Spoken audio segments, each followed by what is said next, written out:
The U.S. could afford to give every working adult $1,875 stimulus checks for 8 months for the same cost as the tax cuts that Trump passed in 2017, argued Robert Reich. Reich, the Secretary of Labor under Bill Clinton and author of the forthcoming book, The System: Who Rigged It? How We Fix It, tweeted the comparison saying, "It's a question of priorities, for the country."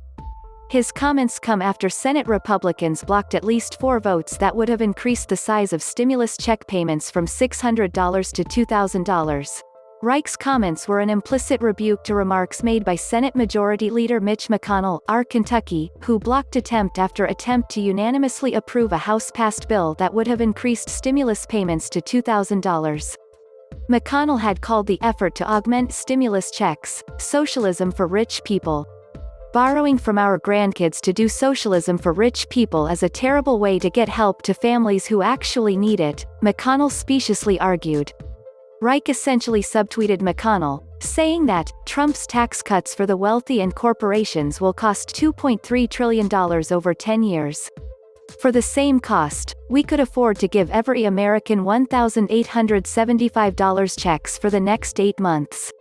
His criticism of McConnell's dubious claims reinforced the argument that Senator Bernie Sanders d. Vermont had assiduously made on the Senate floor last week.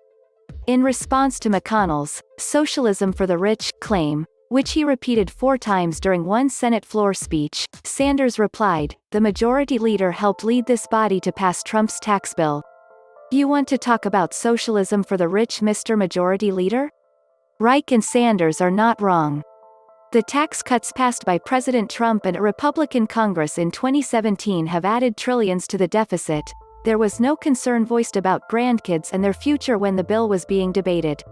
Despite Treasury Secretary Steve Mnuchin's famous claim that, not only will this tax plan pay for itself but it will pay down debt, his own department's analysts recently pegged the 10-year cost at $2.3 trillion given the administration's assumption that tax breaks for individuals and large estates will be extended past 2025. Moreover, the tax cuts were and continue to be heavily skewed towards the rich.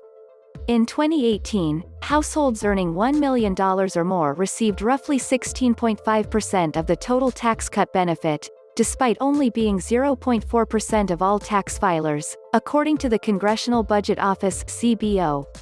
By 2027, those $1 million or more households are projected to be 0.6% of all tax filers, but would get a staggering 81.8% of the total benefit from the tax cut bill.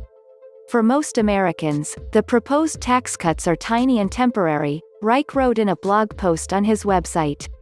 Meanwhile, the top 1% will get a gigantic tax cut.